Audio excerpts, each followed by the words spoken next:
You're going through hell right now. Everything hurts. Nothing makes sense. You feel broken, defeated, like you can't take anymore. And everyone tells you it will get better, that time heals, that you'll be okay, but nobody tells you the truth, that this suffering isn't just something to survive. It's something that's rebuilding you into someone stronger than you've ever been. Marcus Aurelius knew suffering intimately. He lost children, faced plague, fought endless wars, dealt with betrayal, and through it all, he wrote one of the most powerful philosophies ever created. He wrote, "The impediment to action advances action. What stands in the way becomes the way." Your suffering isn't blocking your path. It is your path to strength, to wisdom, to becoming who you're meant to be. Today, you're going to learn 5 Stoic lessons on why suffering makes you stronger. Not motivational fluff, hard truths that will change how you see every difficult moment. If you're in pain right now, stay until the end. This might be exactly what you need to hear. Let's begin. Lesson 1. Suffering reveals who you really are. When life is easy, anyone can pretend to be strong. But suffering strips away the masks and shows the truth. Epictetus said, "Difficulties show us who we are, not who we pretend to be, not who we want to be, who we actually are right now, in this moment." You think you're patient until you face real frustration. You think you're strong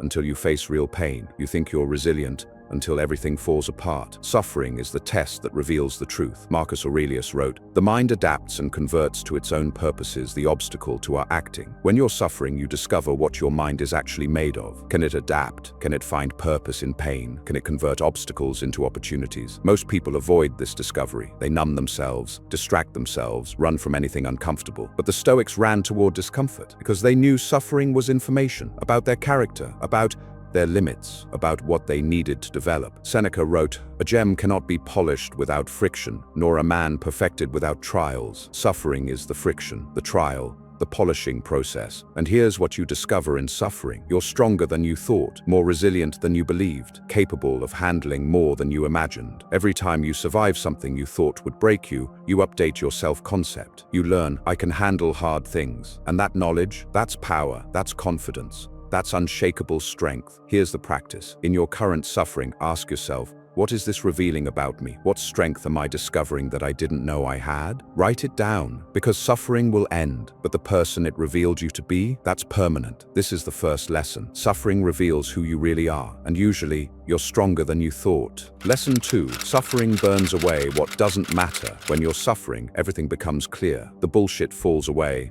The trivial disappears. What actually matters rises to the surface. Marcus Aurelius wrote, "Very little is needed to make a happy life. It is all within yourself, in your way of thinking." You learn this through suffering, not through philosophy books, through actual pain. Before suffering, you worried about stupid things. What people thought of you, whether you had the right job title, if you looked good enough, if you were impressive enough. Then real suffering hits. Illness, loss, betrayal, crisis, and suddenly you don't care about any of that anymore. You care about the people you love, your health, your peace, your purpose, the things that are actually real and actually matter. Seneca wrote, "It is not the man who has too little, but the man who craves more that is poor." Suffering teaches you what enough really means. It shows you what you actually need versus what you thought you needed. Think about people who've faced death, cancer survivors, people who've lost everything. They all say the same thing. "I stopped caring about the small stuff. I focused on what's real." That's the gift of suffering. It burns away the superficial and leaves only what's essential. Your ego, suffering humbles it. Your attachments to things that don't matter, suffering breaks them. Your fear of judgment, suffering shows you it's irrelevant. What's left? Your core, your values,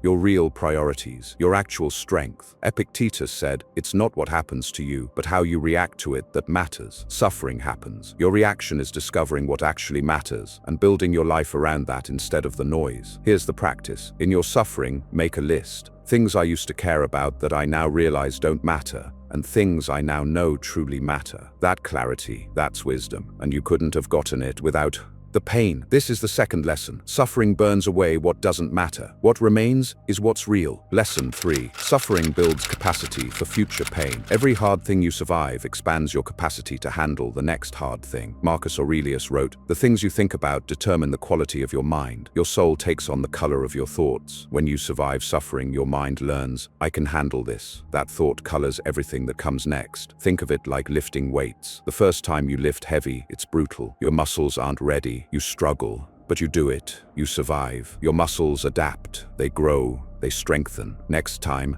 that same weight is easier, and you can lift heavier. Suffering works the same way. Emotional weight training. The first heartbreak destroys you, the second one hurts, but you survive faster. By the third, you know you'll heal. You've built capacity. The first major failure feels like the end. The next one, you know it's just a setback. You've been here before. You got through it. Seneca wrote, "Difficulties strengthen the mind as labor does the body." Every difficulty is making you stronger, building your capacity, preparing you for what's next. Epictetus taught his students something powerful. He said, "When a challenge confronts you, remember that God is matching you with a younger sparring partner, like a wrestler, to make you invincible. Every challenge is matched to your current level. It's hard enough to push you, but not hard enough to break you. And every time you overcome it, you level up. You're ready for harder challenges. You've built capacity." Here's what most people don't realize. The reason some people can handle massive problems with calm is not because they're naturally strong. It's because they've built capacity through previous suffering. They've survived smaller pains, then bigger ones. Each time their capacity expanded. You're doing that right now. This suffering you're in, it's building your capacity for whatever comes next, and something will come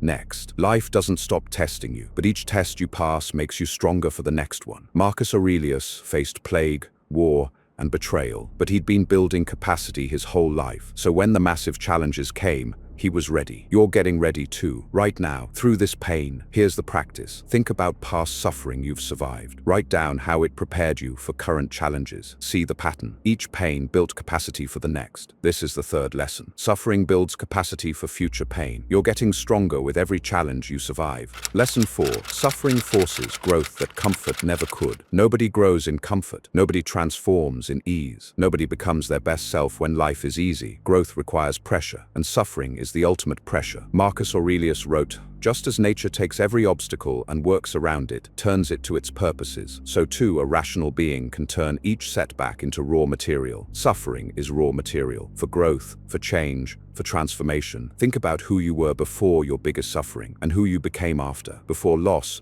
you took people for granted. After loss, you cherished them. Before failure, you were arrogant. After failure, you were humble and hungry. Before crisis, you were weak. After crisis, you were resilient. The suffering forced the growth. Comfort never would have. Epictetus said, "No great thing is created suddenly." You're not created suddenly. You're created through accumulated suffering, each pain adding layers, each challenge revealing depth, each struggle building character. Seneca wrote, "A gem cannot be polished without friction." You're being polished right now. The friction hurts, but it's making you into something beautiful. Here's the reality. The strongest people you know, they've suffered the most. The wisest people you know, they've been through hell. The most compassionate people you know, they've felt deep pain. Suffering creates depth. Comfort creates shallowness. You can choose easy and stay shallow, or you can embrace the suffering and become deep. Here's the practice. Ask yourself, who am I becoming through this suffering? Not who you were, who you're becoming. Write it down. This pain is making me more patient, more resilient, more compassionate, more real. See the growth happening, even while it hurts. This is the fourth lesson. Suffering forces growth that comfort never could. You're evolving through pain. Lesson 5. Suffering gives your life meaning and purpose. This is the deepest lesson, the one nobody talks about. Your suffering is what makes your life meaningful, not in spite of the pain, because of it. Marcus Aurelius wrote, "What doesn't transmit light creates its own darkness." Your suffering can create darkness, or it can become the source of light for yourself and others. Every person who's helped you in your life, they did it because they suffered first. They understood your pain because they felt their own. The therapist who saved you, they struggled with mental health. The mentor who guided you, they were lost once. The friend who understood, they'd been through it. Your suffering is preparing you to help others, to understand them, to be the person for them that you needed when you were suffering. Seneca wrote, "Wherever there is a human being, there is an opportunity for kindness." Your suffering makes you kind, because you know what pain feels like. You know what people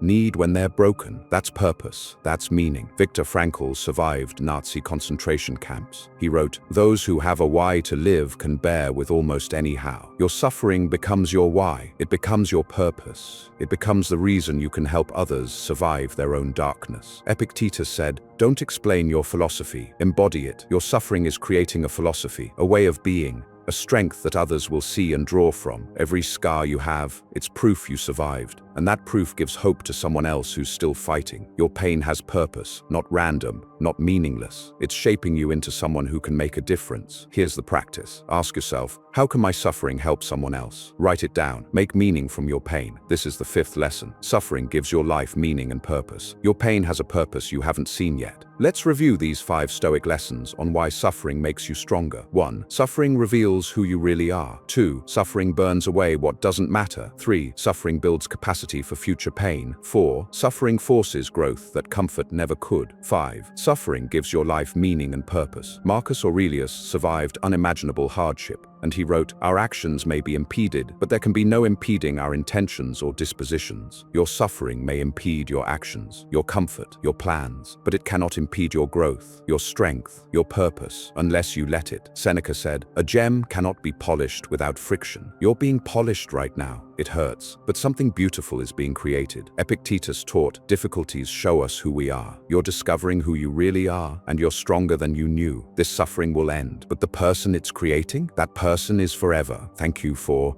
watching. Share this with someone who's suffering and needs to hear this. Now go survive and become who you're meant to be.